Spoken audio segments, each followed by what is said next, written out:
I just allowed myself, I would skip from the worry about how to do it, and I would flip over and understand the creative process and feel it as real that it already happened.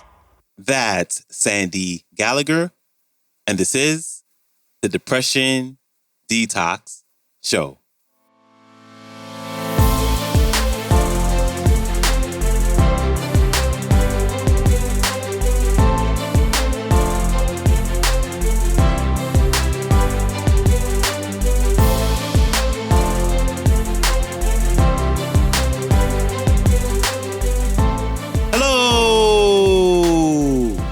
Welcome back to the Depression Detox Show, where we share ideas and stories to help you live a happier life. I am your host, Malik Josephs. Happy Wednesday. Thank you so much for joining me today. And we are picking up right where we left off on Monday's episode with Steve Harvey. So when it comes to making the impossible possible and doing the illogical to manifest your destiny, there are a few things that are required. So on Monday's episode, Steve said to write it is what you want down and to make it plain, because surely it will come at an appointed time. So now that we got that down, we have our newest featured speaker here today to tell you the next step.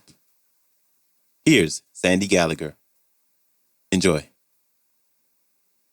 See, this is the part you have to understand, is you got to be willing to do. Remember I said do the illogical? Yeah, well, she's a lawyer. Yeah. And they deal with precedent and logic all the time. Yeah, well, this is beyond do the illogical, because how many of you, when you go shop for something like a blouse or something, you look at the price tag first to see if you like it? Honestly, how many? Yeah. Or how about if you're shopping for real estate? You know how the books are divided into price points? And you go straight to the point where you think you should be? Yeah. Well, I used to do that too. And when I started going to Bob Proctor seminars, I quit looking at price. And so I had been looking for a place for a long time. I was living down in Malibu at the time, but I'm from the Pacific Northwest. And I was getting ready to go visit Cynthia Kersey, who had a place. She runs the Unstoppable Foundation, and we do a lot of work with them.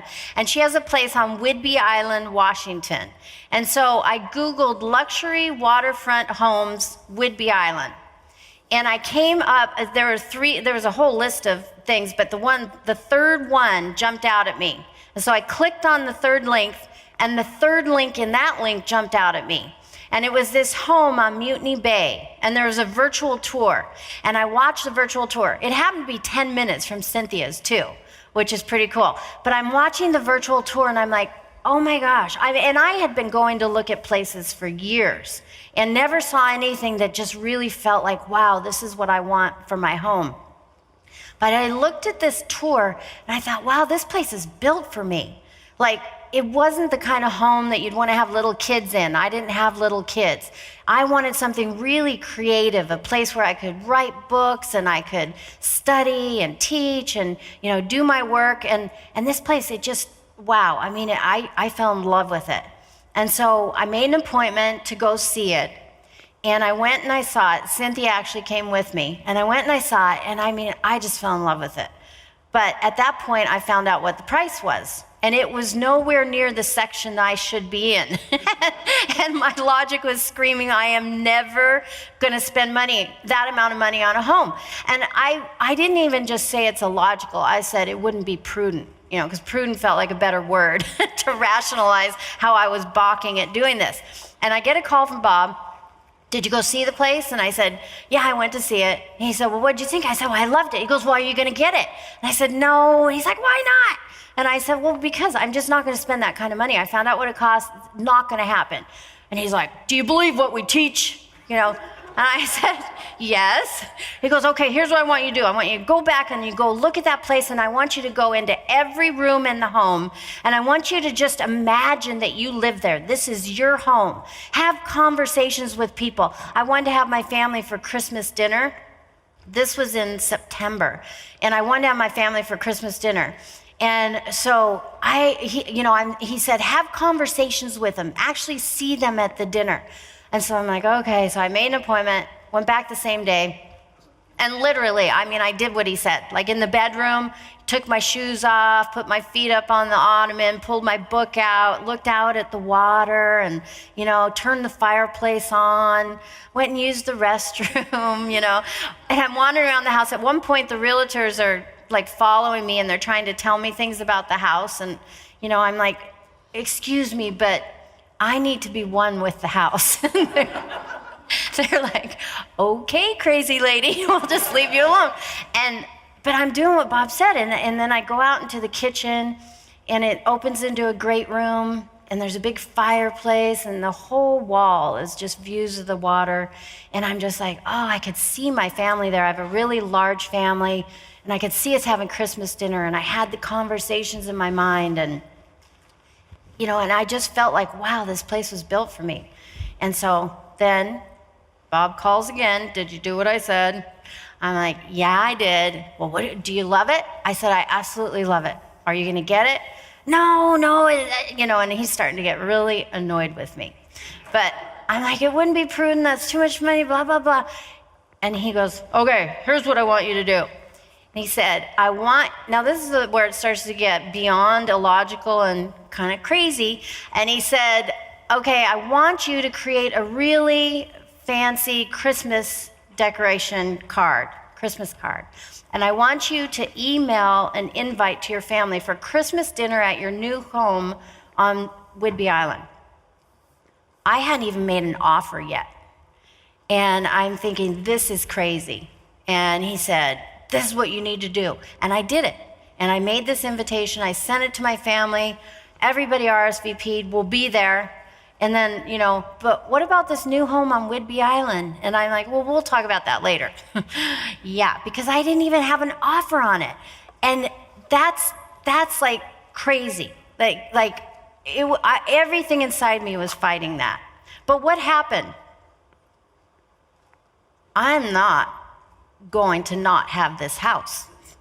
There is no way I'm going to invite my family to Christmas dinner at my new home on Whidbey Island and not have a new home on Whidbey Island.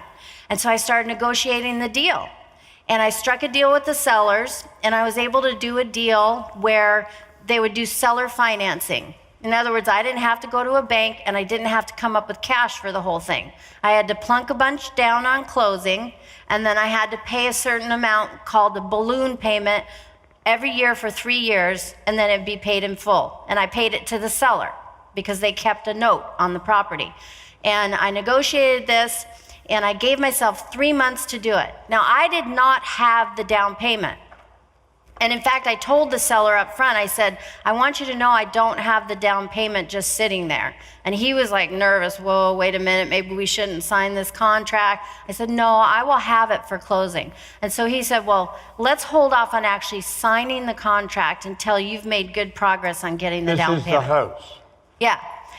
Oh, you've got the house. This is the house. This is the property. And so, it's so pretty, isn't it? And so I said, that's fine. But in my head, I had the contract. And what I did was I would watch this virtual tour. I had it playing on my iPhone. I had it playing on my computer. And the realtors were genius. They had a picture book, a colored, glossy picture book with pictures of all the rooms in the property and the water view. And I'd look at that all the time. And what I was doing was assisting my imagination in feeling the experience of living there. I'd already closed, in my imagination, I'd already closed on the property. I already had the money. And believe me, buttons were being pushed inside of me. Like, how am I going to come up with that kind of money? I mean, it was a time when I had just gone through a divorce. It was really, you know, a challenging time. And I just allowed myself, I would skip from the worry about how to do it, and I would flip over and understand the creative process and feel it as real that it already happened. I didn't have to think about how do I get the money that's outside there. I had it. You see what I'm saying? Like, I'm already there, and so then I can look back and say, well, how did I get there? And I can piece it together. It's a huge flip in your mind. You don't think of the place outside of you. You think from that place. And this is what we're going to get into about being in harmony with the laws, about being part of the creative process, about understanding something that we're never taught in school, that is the real power. And it seems so simple, but when you try to do it, it's not so simple. And you have to overcome all of that resistance inside and outside of you. And I did that, and I just kept flipping the switch. Already happened. Already have the down payment. Already paid all the balloons off. Haven't had the Christmas dinner, wonderful Christmas dinner, wonderful experience. And I'd feel so good thinking about it. And I ended up closing early. I put more down than I had to, and I prepaid every balloon every year and had it paid off in full. There's huge power, but you have to be willing to do those illogical things. Big thanks to Sandy Gallagher. You can connect with her and also Bob Proctor, which is the co-founder of Proctor Gallagher Institute. Their website is proctorgallagherinstitute.com. You can follow them on Instagram or check out their YouTube channel, which is full of great content. And that also is Proctor Gallagher Institute. And I'll have all the links to everything I just mentioned, along with the link to the entire talk, which is a really good talk because Bob takes over from where she left off. And it was really, really good.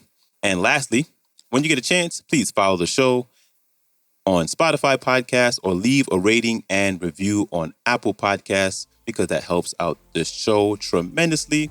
So thank you for that in advance. I appreciate you, and I will see you back here Friday. So until then, stay strong. Later.